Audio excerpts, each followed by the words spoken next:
Hello friends, welcome to our channel Kanidam Bayamillai. Last videos la rational number எப்படி add பண்றது subtract பண்றது பார்த்தோம். இன்னைக்கு வந்து multiplication பார்க்க போறோம். ரெண்டு rational number எப்படி நம்ம multiply பண்றது அப்படினு சொல்லி பார்க்க போறோம். First எடுத்துக்காட்டு 1.14 இதுல என்ன கொடுத்திருக்காங்கன்னா first sum -5/8 பெருக்கல் 7/3. first sum நமக்கு என்ன sum கொடுத்திருக்காங்க -5/8 into 7/3. இந்த ரெண்டு ரேஷனல் நம்பர்ஸை நமக்கு மல்டிப்ளை பண்ண எப்படி மல்டிப்ளை பண்றதுன்னா இப்போ டினாமினேட்டர்ல உள்ள நம்பரை டினாமினேட்டரோட தான் மல்டிப்ளை பண்ணி போடணும். நியூமரேட்டர்ல உள்ள நம்பரை நியூமரேட்டரோட தான் மல்டிப்ளை பண்ணணும். அதாவது மேல இருக்கிறத மல்டிப்ளை பண்ணி மேல போடணும், கீழே இருக்கிற நம்பர்ஸை மல்டிப்ளை பண்ணி கீழே உள்ளதுல போடணும். இல்ல மாத்தி இங்க இருக்கிற டினாமினேட்டர்ல இருக்கிற நம்பரையும் நியூமரேட்டர்ல இருக்கிற நம்பரையும் நம்ம மல்டிப்ளை பண்ணக்கூடாது. அதே மாதிரி நியூமரேட்டர்ல இருக்கிற நம்பரையும் டினாமினேட்டர் அதாவது கிராஸாவோ இந்த மாதிரி மேலங்கிலையும் கிராஸ் மல்டிப்ளை பண்ணி போடக்கூடாது. எப்பயுமே நேரா அதாவது மேல நியூமரேட்டர்ல இருக்கிற நம்பரை நியூமரேட்டரோட மல்டிப்ளை பண்ணி போடணும், டினாமினேட்டர்ல இருக்கிற நம்பரை டினாமினேட்டரோட மல்டிப்ளை பண்ணணும். இது வந்து ரொம்ப சிம்பிளான ஒரு மெத்தட் தான். நியூமரேட்டர் அண்ட் டினாமினேட்டர் நம்ம மல்டிப்ளை பண்ணி போடுறோம் அப்படின்னு சொல்லி இப்போ இதுக்கு முன்னாடி உள்ள ரெண்டு சம்லையும் அதாவது அடிஷன்லையும் சப்ராக்ஷன்லையும் நம்ம வந்து எல்சிஎம் பண்ணியிருப்போம். அதே மாதிரி இதுல வந்து எல்சிஎம் எடுக்கக்கூடாது. இதுல வந்து நமக்கு என்ன கொடுத்துருக்காங்க மல்டிப்ளை தான் பண்ண சொல்லியிருக்காங்க. ஒருவேளை இதுக்கு பதிலாக அடிஷன் கொடுத்துருந்தாலும் சப்ராக்ஷன் கொடுத்துருந்தாலும் நம்ம எல்சிஎம் எடுத்து டினாமினேட்டர் சேஞ்ச் பண்ணிட்டு அப்புறம் ஆடோ சப்ராக்டோ பண்ணணும். ஆனால் நம்மளோட மல்டிப்ளிகேஷன் பொறுத்த வரைக்கும் நான் சொன்ன மாதிரி நியூமரேட்டர் உள்ளதை நியூமரேட்டரோட மல்டிப்ளை பண்ணி போடணும், டினாமினேட்டர் உள்ளதை டினாமினேட்டரோட மல்டிப்ளை பண்ணி போடணும். ஓகேவா? இப்போ இந்த சம்ல எப்படி மல்டிப்ளை பண்றதுன்னு பார்க்கலாம். இப்போ மைனஸ் இருக்கு, மைனஸை அப்படியே போட்டுக்கிறோம். ஏன் மைனஸ் அப்படியே போட்டுக்கிறோம்னா பக்கத்தில் இருக்கிற நம்பர் வந்து பிளஸ் நம்பர். ஒரு மைனஸ் நம்பரையும் பிளஸ் நம்பரையும் மல்டிப்ளை பண்ணால் நமக்கு மைனஸ் தான் கிடைக்கும். ஸோ மைனஸை அப்படியே போட்டுக்கிறோம்.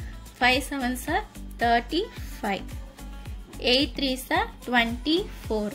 இப்போ நியூமரேட்டர்ல இருக்கிற ரெண்டு நம்பரையும் மல்டிப்ளை பண்ணி நியூமரேட்டர்ல போட்டோம், டினாமினேட்டர்ல இருக்கிற ரெண்டு நம்பரையும் மல்டிப்ளை பண்ணி டினாமினேட்டர்ல போட்டோம். இது ரொம்ப சிம்பிளான ஒரு மெத்தட் தான். நம்ம ரேஷனல் நம்பர்ஸை மல்டிப்ளை பண்றது ரொம்ப ரொம்ப சிம்பிளான ஒரு மெத்தட். நெக்ஸ்ட் செகண்ட் சம் என்ன கொடுத்துருக்காங்க -6/-11 into -4. -6/-11 into -4 இது ரெண்டையுமே மல்டிப்ளை எந்த நம்பருமே இல்லை. டினாமினேட்டர்ல எந்த நம்பருமே இல்லை அப்படின்னா அந்த இடத்துல என்ன இருக்குன்னு அர்த்தம் 1 இருக்குன்னு அர்த்தம். ஓகேவா? இப்போ -4/1னால அதோட வேல்யூ என்னதான் -4 தான். ஸோ நம்ம இந்த மாதிரி வச்சே மல்டிப்ளை பண்ணிக்கலாம். இப்போ நம்ம என்ன பண்ணணும், டினாமினேட்டர்ல என்ன நம்பர் இருக்கு -11 இருக்கு, 1 இருக்கு. டினாமினேட்டர் உள்ளதை மல்டிப்ளை பண்ணி அப்படியே டினாமினேட்டர்ல போட போறோம். ஒரு மைனஸ் நம்பரையும் பிளஸ் நம்பரையும் மல்டிப்ளை பண்ணா மைனஸ். So 11 1s are 11. இங்கே என்ன இருக்கு, ஒரு மைனஸ் இருக்கு, பக்கத்தில் இன்னொரு மைனஸ் இருக்கு. மைனஸையும் மல்டிப்ளை பண்ணால் நமக்கு என்ன கிடைக்கும், பிளஸ் கிடைக்கும். ஓகேவா? அப்போ 6 4s are 24. 6 4s are 24. மைனஸையும் multiply பண்ணால் பிளஸ். அப்போ நமக்கு இப்போ என்ன கிடைச்சிருக்கு 24/11. இப்போ நமக்கு என்ன கிடைச்சிருக்கு +24/-11. இப்போ நம்ம ஸ்டாண்டர்ட் ஃபார்ம் ஆஃப் ரேஷனல் நம்பர்ஸை பார்த்தோம். என்ன பார்த்தோம், ரேஷனல் நம்பர்ஸ்க்கு டினாமினேட்டர்ல வந்து மைனஸ் வரக்கூடாது, மைனஸ் நம்பர் டினாமினேட்டர்ல வரக்கூடாது. ஸோ அதுக்காக நம்ம என்ன பண்ணிக்கிறோம், மேல மைனஸை போட்டுக்கிறோம். டினாமினேட்டர்ல மைனஸ் இருந்துச்சுன்னா அந்த மைனஸை நம்ம மேல எடுத்து போட்டுக்கணும். ஓகேவா? இப்போ நமக்கு -6/-11 -4/1 இதை வந்து நம்ம மல்டிப்ளை பண்ணதுக்கு அப்புறம் நமக்கு என்ன கிடைச்சிருக்கு -24/11. இல்லைன்னா நம்ம என்ன பண்ணிக்கலாம், இங்கே ஒரு மைனஸ் இருக்கு, கீழே ஒரு அதாவது நியூமரேட்டர்ல ஒரு மைனஸ் டினாமினேட்டர்ல ஒரு மைனஸ் இருக்கு. இதில் வந்து நம்ம கேன்சல் பண்ணிட்டா 6/11 மட்டும் இருக்கும். இங்கே மைனஸ் இருக்கு. அவர் பிளஸ் மைனஸ் மல்டிப்ளை பண்ணும்போது டைரக்டா மேலேயே மைனஸ் வந்துடும். இந்த மாதிரி கூட நம்ம பண்ணலாம்.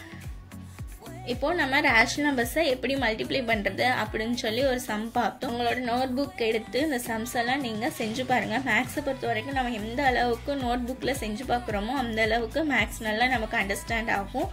இதே மாதிரி மேக்ஸ் ரிலேட்டடான வீடியோஸ்லாம் பார்க்குறதுக்கு நம்ம சேனலை சப்ஸ்கிரைப் பண்ணிக்கோங்க. இந்த வீடியோ பிடிச்சிருந்தா லைக் பண்ணுங்க, ஷேர் பண்ணுங்க, பெல் பட்டனை கிளிக் பண்ணுங்க. தேங்க்யூ. நெக்ஸ்ட் வீடியோவில் பார்க்கலாம்.